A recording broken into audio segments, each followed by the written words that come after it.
Le cancer, ce n'est pas qu'une histoire de malchance. C'est aussi le reflet silencieux de ce qu'on met ou de ce qu'on ne met pas dans notre assiette. Aujourd'hui, vous l'aurez compris, je vais vous expliquer pourquoi notre alimentation joue un rôle beaucoup plus important qu'on ne l'imagine dans le développement de nos cancers. Et pour ça, je vais vous expliquer premièrement qu'est-ce qu'il se passe dans notre corps quand nous avons un cancer. Deuxièmement, je vais revenir sur le lien qu'il y a entre nos choix alimentaires et le développement des cancers dans notre corps. Et troisièmement, je vais vous donner des astuces idéales pour réussir à prévenir le développement de ces maladies grâce à ce que nous mangeons tous les jours. Et on commence tout de suite.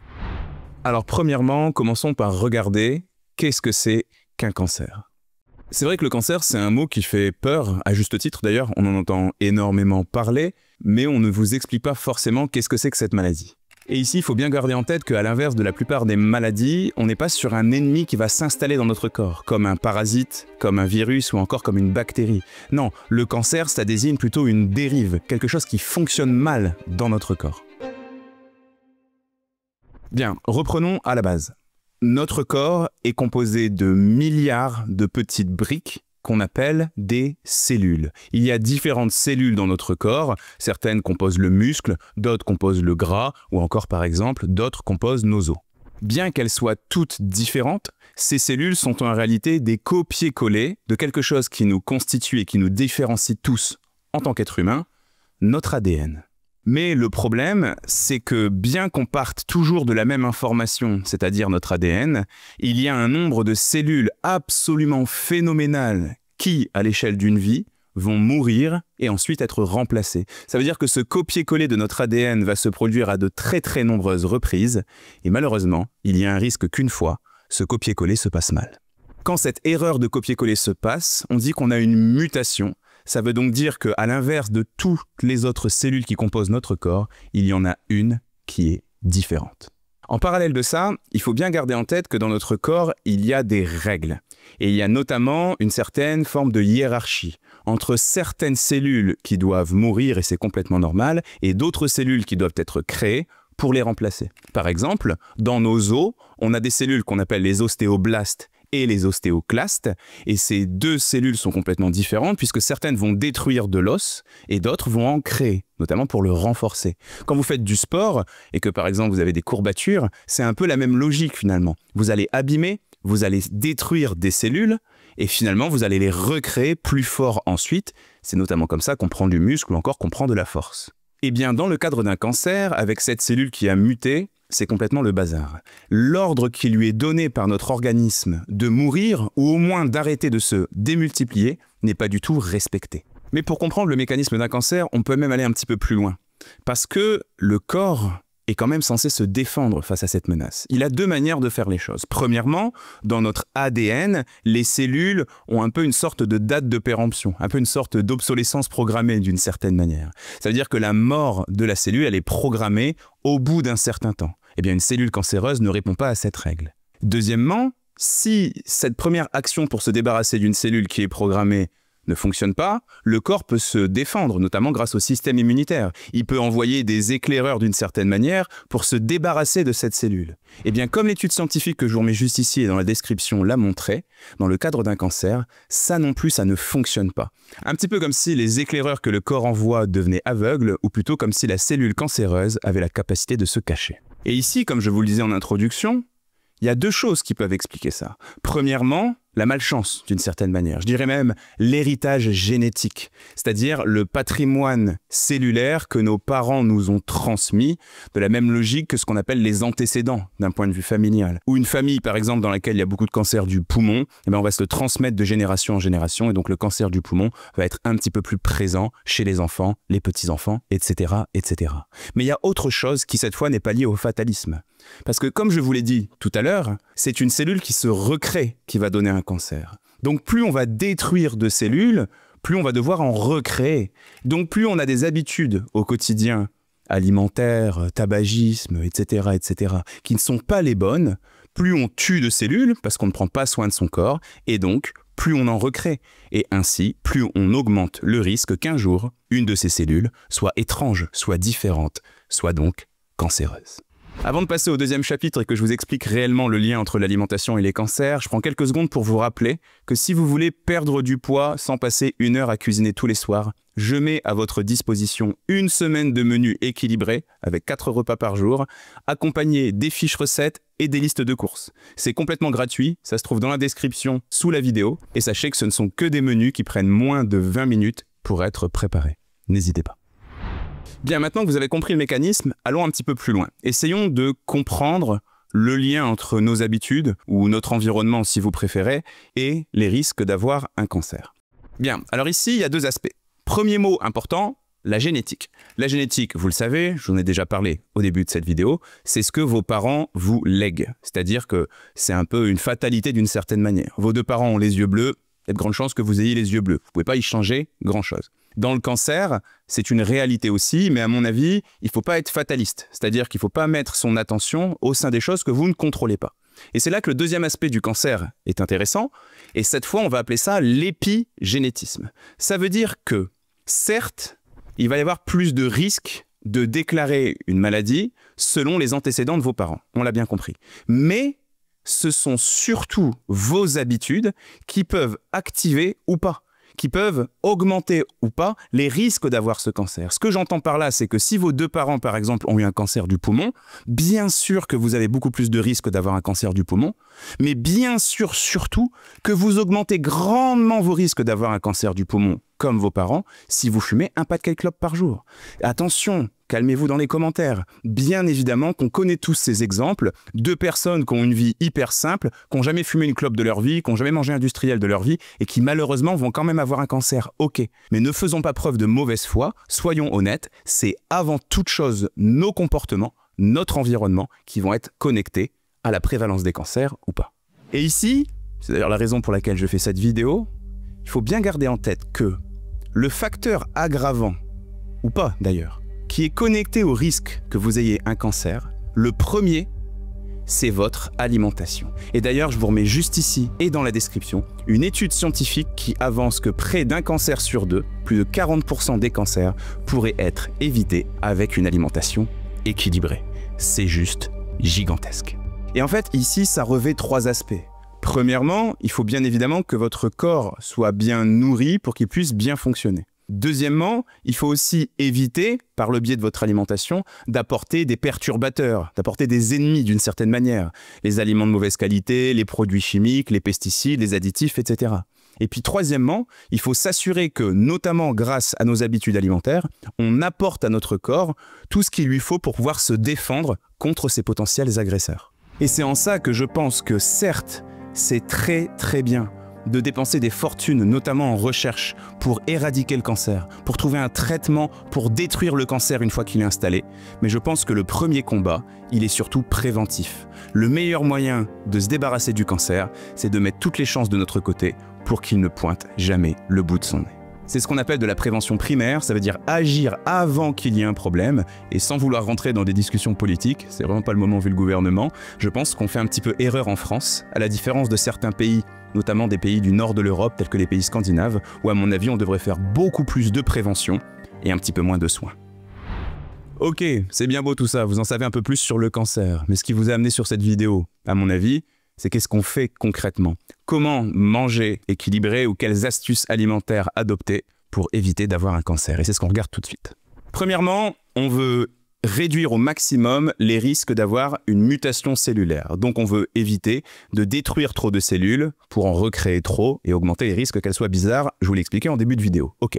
Ici, ce qu'il faut garder en tête comme mot, c'est le mot oxydation. Vous en avez peut-être déjà entendu parler aussi de ce qu'on appelle des radicaux libres, c'est la même chose. En fait, ce qu'il faut vous dire tout simplement, c'est que notre corps est exposé à certaines menaces qui vont détruire nos cellules. Les plus connus, bien évidemment, c'est la pollution, c'est le tabagisme, c'est le stress, c'est la prise de médicaments de façon répétée, et bien évidemment, l'alimentation. Bien évidemment, notre corps est naturellement équipé pour se défendre, pas uniquement grâce à l'alimentation, de façon générale, mais avec le système immunitaire, les antioxydants, l'inflammation, tout ça. Mais si vous multipliez trop les menaces, il y a un moment où le corps risque d'être débordé, et c'est là que trop de cellules vont mourir. C'est pour ça que toutes ces menaces pour notre santé, on les appelle souvent des facteurs de risque, et qu'il faut éviter de les cumuler. Éviter d'avoir de l'obésité, plus du stress, plus du tabagisme, plus des médicaments, plus une alimentation qui est déséquilibrée. Dans cette logique, je peux vous citer certains éléments qui sont prouvés scientifiquement comme étant des facteurs de risque alimentaires. Premièrement, on a tous les aliments industriels. Premièrement, souvent parce qu'à l'intérieur, on va avoir des ingrédients de piètre qualité pour que le coût de fabrication de ces produits soit le plus bas possible et que l'entreprise puisse faire le maximum de bénéfices en vous vendant ces produits. Mais en plus de ça, comme les ingrédients sont de piètre qualité, il faut qu'on améliore un petit peu la recette grâce à des choses qu'on appelle des additifs, des colorants, des conservateurs, etc. Et ça, ce sont des produits chimiques qui augmentent aussi la menace faite sur notre corps et la destruction des cellules. Ensuite, bien évidemment, c'est de la toxicologie, mais c'est de la nutrition aussi, l'alcool. Et l'alcool, même à petite dose. On a mis longtemps à tordre le cou à cette rumeur qui disait que 2 verres de rouge par jour éloignaient le médecin. C'est complètement faux. Aujourd'hui, on s'en rend compte. Sachez que même si un petit plaisir est permis de temps en temps, bien évidemment, c'est un mec qui a un peu fait la fête avant-hier pour Halloween qui vous dit ça, mais sachez que dès le premier verre d'alcool, vous faites du mal à votre corps. L'alcool est un poison. En plus de ça, on va avoir d'autres choses, c'est la consommation de charcuterie de façon trop répétée. Non, encore une fois, je ne suis pas en train de vous interdire des choses, de toute façon, j'en ai pas le pouvoir, je suis là pour vous conseiller, mais essayez de ne pas répéter cette consommation trop souvent, particulièrement pour limiter les cancers digestifs et en tête de liste les cancers du côlon et de l'estomac. Et puis on pourrait aussi citer dans cette liste le beurre. Attention, pas le beurre cru tartiné le matin sur votre morceau de pain, il n'y a pas de souci avec ça. Toute proportion gardée, bien évidemment, mais le beurre cuit et même le beurre brûlé, qui là, pour le coup, est vraiment quelque chose de toxique et de très dangereux pour votre corps. Bien évidemment, là, je vous ai parlé des problèmes, mais en face, il y a des solutions.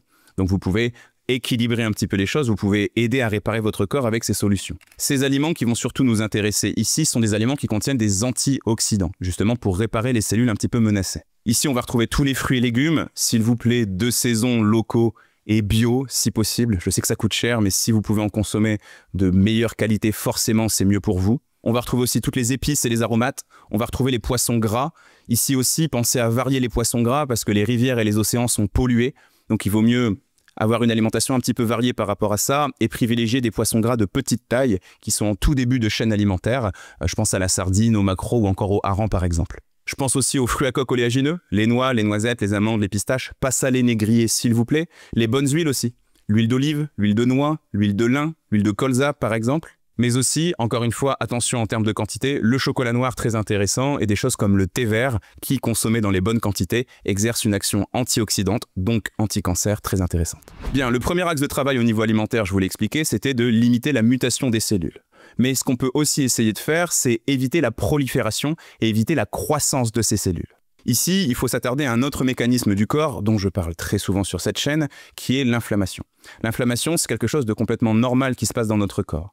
Notre organisme va identifier qu'à un endroit précis dans notre corps, il y a un souci, et pour régler ce souci, il va envoyer beaucoup de sang à cet endroit de notre corps. C'est l'un des mécanismes de l'inflammation. C'est d'ailleurs pour ça qu'on a souvent un gonflement, qu'on a aussi souvent de la douleur et souvent de la rougeur due à cet excès de sang à un endroit très précis de notre organisme.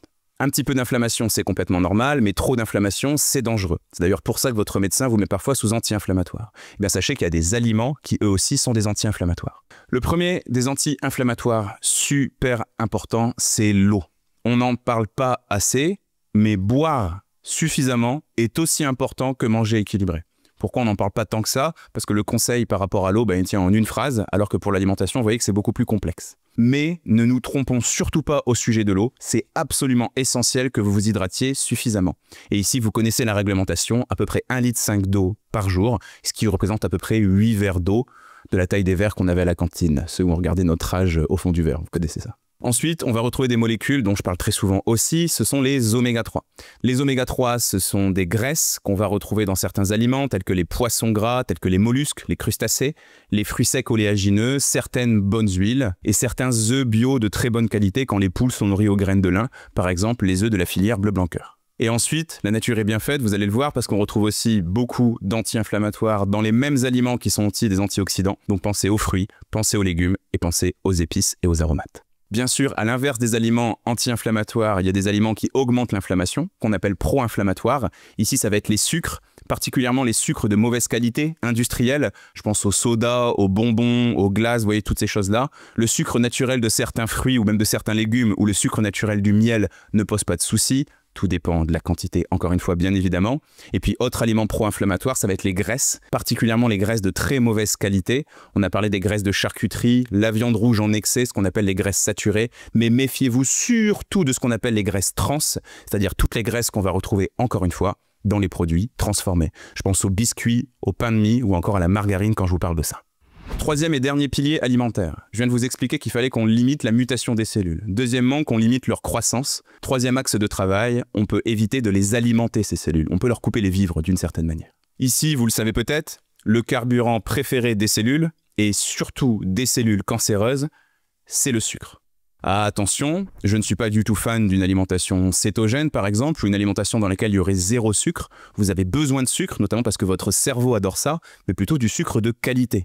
Encore une fois, c'est toujours la même logique. Il n'y a pas vraiment de bien et de mal dans notre alimentation, à part peut-être la bouffe industrielle. Tout est une question de dosage. Et puis je vous rappelle que si vous vous privez complètement de sucre, ça va être un réel combat contre vous-même parce que votre cerveau va vous envoyer des pulsions sucrées en permanence et vous allez toujours être en bataille avec ces fameuses envies de sucre qu'on a d'ailleurs très souvent quand on rentre du travail ou le soir devant la télé. Mais malgré tout, comme l'étude scientifique que je vous remets juste ici et dans la description de la vidéo l'a prouvé, les cellules cancéreuses ont tendance à être très gourmandes en sucre et elles consomment entre 10 et 40 fois plus de sucre qu'une cellule normale. Par rapport à ça, on a deux axes de travail. Premièrement, manger moins de sucre, tout simplement, et moins de sucre de mauvaise qualité, comme je vous l'ai dit. Et deuxièmement, faire en sorte que le sucre que vous consommez arrive moins vite dans votre sang. On appelle ça diminuer l'index glycémique. Et pour faire ça, c'est pas très compliqué. Quand vous mangez du sucre, ne mangez pas que du sucre. Essayez toujours d'associer du sucre à d'autres éléments, tels que des fibres, des fruits ou des légumes par exemple, tels que du gras, du chocolat noir, des bonnes huiles ou des fruits à coque, et tels que des protéines, des laitages, de la viande, du poisson, des œufs. Le but ici, c'est vraiment de faire des repas qui sont très complets. Et en plus de ça, c'est intéressant parce que comme vous allez manger autre chose que du sucre, vous allez un petit peu remplir votre estomac d'autres éléments, et donc forcément, il y aura moins de place pour le sucre. Que si vous mangez du sucre et rien d'autre, vous allez avoir du mal à vous arrêter. C'est très compliqué d'être rassasié en mangeant des bonbons. Ça l'est beaucoup moins si vous associez à ça un petit peu de protéines, de fibres et de gras.